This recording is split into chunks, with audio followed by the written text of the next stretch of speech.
4 है ना? ठीक है। हाँ, इसमें बता रहे हैं, अपनी महिमा में स्थित हुए मुझको कहाँ आत्मा है और कहाँ अनात्मा है, यह कहाँ शुभ है कहाँ अशुभ है, कहाँ चिंता है या कहाँ अचिंता है।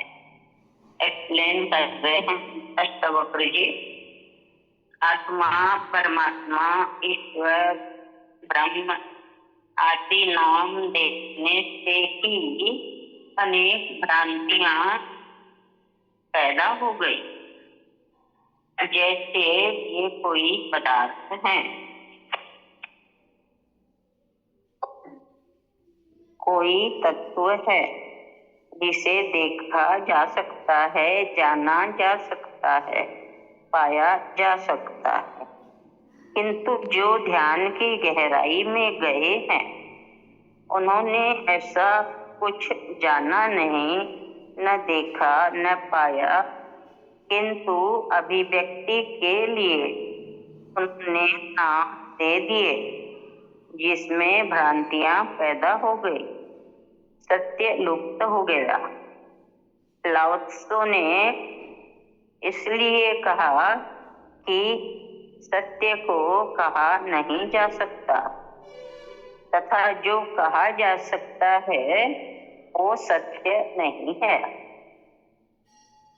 सत्य को अभिव्यक्ति नहीं दी जा सकती, शब्दों में उतारते ही असत्य हो जाता है।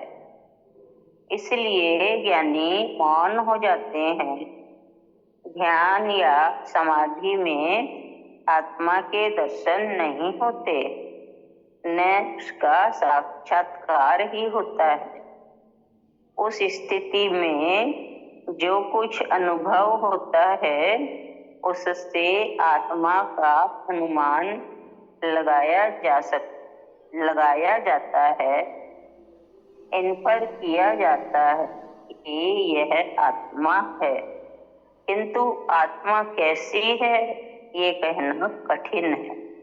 इसलिए ज्ञानियों की अभिव्यक्तियों में भी भिन्नता पाई जाती है।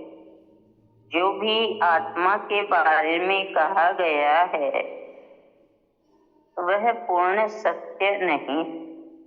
लाओ त्सो ने इसे सत्य कहा, महावीर ने इसे आत्मा कहा,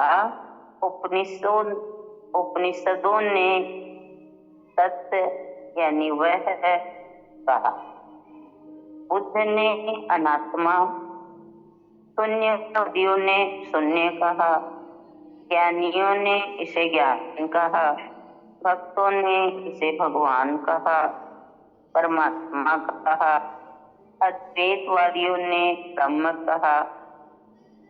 जनक की अभिव्यक्ति अधिक स्पष्ट है कि उस स्थिति में पहुंचकर आत्मा अनात्मा का भेद ही समाप्त हो जाता है। आत्मा अनात्मा का भेद ही समाप्त हो जाता है।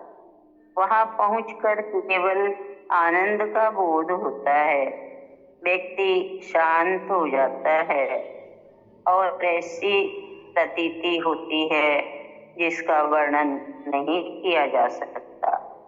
वहां पहुंचकर शुभ अशुभ, चिंता अचिंता का ख्याल ही नहीं रहता, केवल चैतन्य यानी जागरूक या चेतना ही शेष रहती है। एक ही चरम स्थिति है जहाँ पहुंचकर ज्ञानी पूर्णता का अनुभव करता है। यही उसकी महिमा है, अन्य कोई महिमा नहीं। ऐसा ज्ञानी ही महिमा में है। हरिओम। इतना ही है जैसे कि इसमें बतलाया गया है। सबके अलग अलग मत है, लेकिन लाओ त्सो ने जो कहा कि शब्दों द्वारा उसे व्यक्त नहीं किया जा सकता। और अगर शब्दों द्वारा कोई कहना भी चाह रहा है तो वे शब्द असत्य ही है।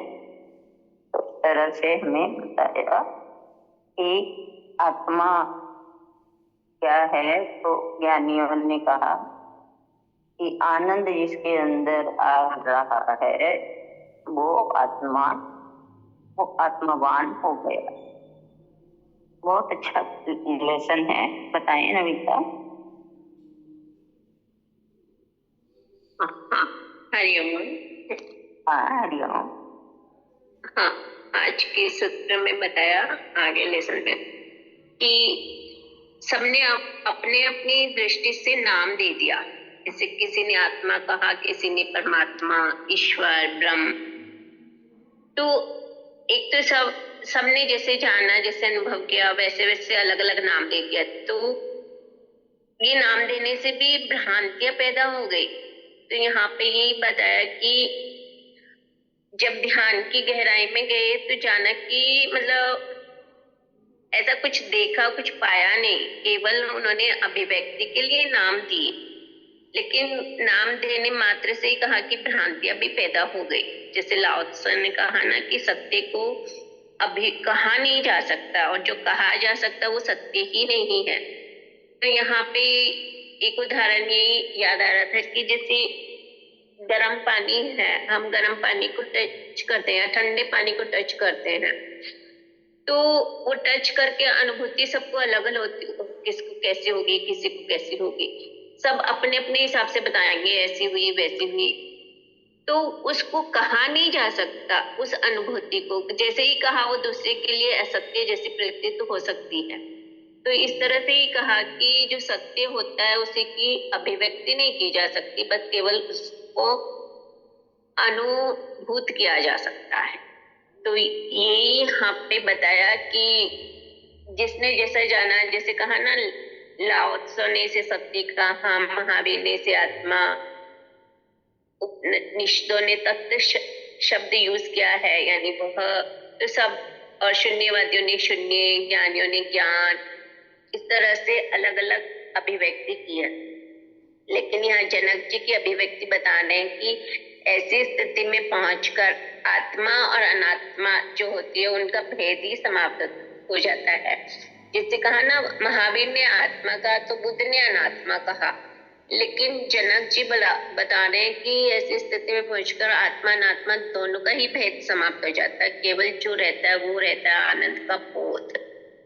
तो मतलब वो शांत हो जाता है, और ऐसी स्थिति में जैसे जिसको ये ज्ञान हो गया वो मौन ही हो जाता है। क्योंकि स्टार्टिंग में भी लेसन में आया था कि भगवान है कहना भी वो नहीं सही समझता, और नहीं है वो भी नहीं कहता, इसलिए मौन ही रहता है। क्योंकि कहते ही कुछ ना कुछ नहीं है कहने वाले खड़े हो जाते हैं, नहीं है कहते ही है वाले खड़े हो जाएंगे।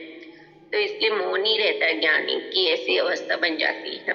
तो यहाँ पे यही बताया कि ऐसी स्थिति में पहुंचकर केवल चैतन्य शेष रहता है, शुभ अशुभ, चिंता अचिंता, सुख दुख, आत्मा अनात्मा किसी की भी वो कोई रहता ही नहीं, उसका ख्याल ही नहीं रहता है। तो इसी को चरम स्थिति कहा है, यही उसकी महिमा कहा गया है, और ऐसा ही ज्ञानी महिमा में होता है। हरिओम।